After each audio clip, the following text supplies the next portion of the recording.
RTC కార్మిక సంఘాలు ప్రభుత్వం మధ్య చర్చలు కీలక దశకు చేరుకున్నాయి. డిప్యూటీ సీఎం పార్టీ అధ్యక్షతన ఆర్టీసీ జేఏసీ నేతలతో ముఖ్య సమావేశం జరిగింది. ఈ సమావేశంలో మంత్రులు పొన్నం ప్రభాకర్, శ్రీధర్ బాబు, అడ్లూరి లక్ష్మణ్ పాల్గొన్నారు. ఇటీవలే విధుల్లో ఉండగా మృతి చెందిన డ్రైవర్ శంకర్ గౌడ్ కు మంత్రులు సంతాపం తెలిపారు. ఆర్టీసీ కార్మికుల సమస్యలపై చర్చిస్తూ ఎన్నికల మేనిఫెస్టోలో ఇచ్చిన హామీల అమలుపై కార్మిక సంఘాలు గట్టిగా పట్టుబడ్డాయి. మొత్తం 29 డిమాండ్లపై ప్రభుత్వం సానుకూలంగా స్పందించినట్లు సమాచారం. అయితే హామీలను లిఖితపూర్వకంగా ఇవ్వాలని కార్మిక సంఘాలు డిమాండ్ చేస్తున్నాయి. ఇక అధికారుల కమిటీతో కూడా ఆర్టీసీ ఉద్యోగ సంఘాలు సమావేశమై మొత్తం 32 డిమాండ్లపై చర్చించారు. ఈ నేపథ్యంలో సమ్మెను విరమించాలని ప్రభుత్వం ఆర్టీసీ జేఏసీని కోరింది. అయితే ఇచ్చిన హామీలను పూర్తిగా అమలు చేయాలని ఆర్టీసీ జేఏసీ స్పష్టం చేస్తోంది. చర్చలు సానుకూలంగా కొనసాగుతున్నప్పటికీ తుది నిర్ణయంపై ఉత్కంఠ కొనసాగుతోంది.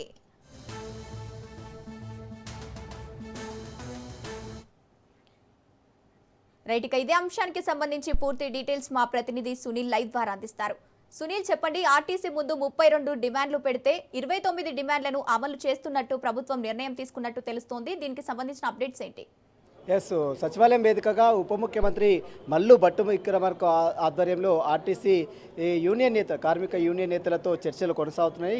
ఈ కొద్దిసేపటినే స్వల్ప విరామం ప్రకటించారు, టీ బ్రేక్ ప్రకటించారు. ప్రస్తుతం ఈ బ్రేక్ తర్వాత మరికొన్ని అంశాలపై కూడా చర్చించే అవకాశం. ప్రధానంగా ఉదయం నుంచి కూడా ఉదయం 11 గంటలకు ఆర్టీసీ కార్మికులు సచివాలయం చేరుకున్నారు. నిన్న మనం చూసాం కేబినెట్ సమావేశంలో ఆర్టీసీ కార్మికుల సమస్యలు పరిశీలిస్తామంటూ కూడా నిన్న కేబినెట్ ఆమోదం తెలిపింది. ఇందులో భాగంగానే ఈరోజు 10 గంటలకు చర్చలకు కూడా ఆహ్వానించింది. ఇందులో భాగంగానే ఈరోజు 11 గంటలకు సచివాలయం చేరుకున్నారు ఆర్టీసీ కార్మిక యూనియన్ నేతలు.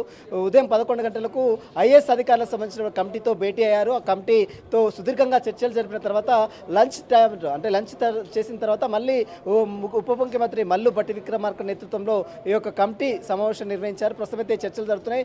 మొత్తం 27 సమస్యలు పరిష్కరించడానికి ఇప్పటికే రాష్ట్ర ప్రభుత్వం అంగీకరించింది.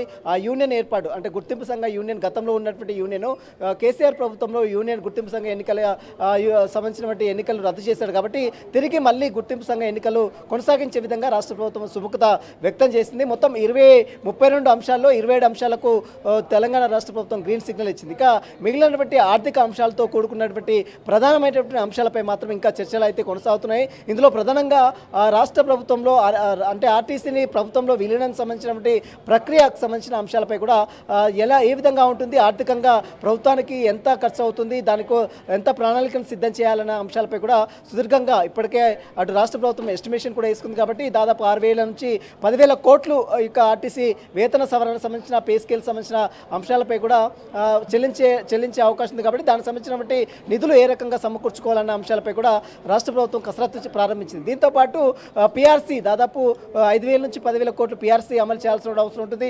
వాటికి సంబంధించినటువంటి అంశాలపై కూడా రాష్ట్ర ప్రభుత్వం ఇంకా సుదీర్ఘంగా వారితో మాట్లాడే ప్రయత్నం చేస్తుంది. దీంతోపాటు కొన్ని పెండింగ్ సంబంధించినటువంటి అంశాలు ఏదైతే వేతన సవరణ సంబంధించిన అంశాలతో పాటు మరోవైపు కారుణ్య నియామకాలు అంటే చనిపోయినటువంటి కుటుంబ సభ్యులు కారుణ్య నియామకాలు ఇప్పటివరకు కొంతమందికి ఇంకా ఇవ్వలేదు. ఇచ్చినటువంటి వారు కూడా తాత్కాలికంగా కాంట్రాక్టు ఉద్యోగులుగా ఇచ్చారు. కానీ కారుణ్య నియామకాలు శాశ్వతంగా అది కూడా ప్రభుత్వ ఉద్యోగులుగా ఇవ్వాలంటూ కూడా కొంతమంది అటు యూనియన్ నేతలు కూడా డిమాండ్ చేస్తున్నారు.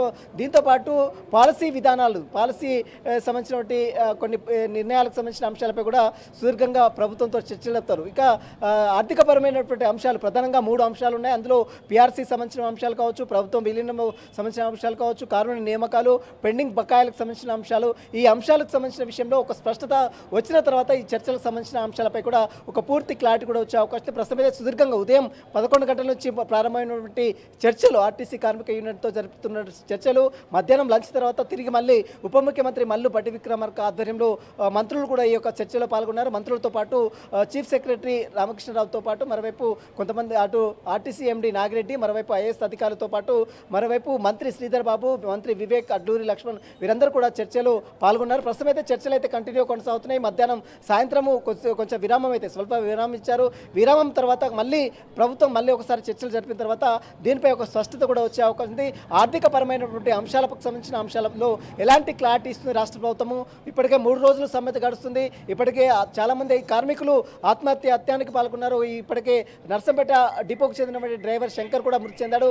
దానిపై రాజకీయంగా తీవ్ర దుమారం రేపుతున్నటువంటి నేపథ్యంలో ఇప్పుడు రాష్ట్ర ప్రభుత్వము దీనికి సంబంధించిన విషయంలో ఎలాంటి చర్యలు తీసుకుంటుంది, ఏ విధంగా ముందుకు వెళ్తున్నది మాత్రము రాష్ట్ర వ్యాప్తంగా తీవ్ర చర్చ మాత్రం కొనసాగుతుంది. Right, thank you Sunil.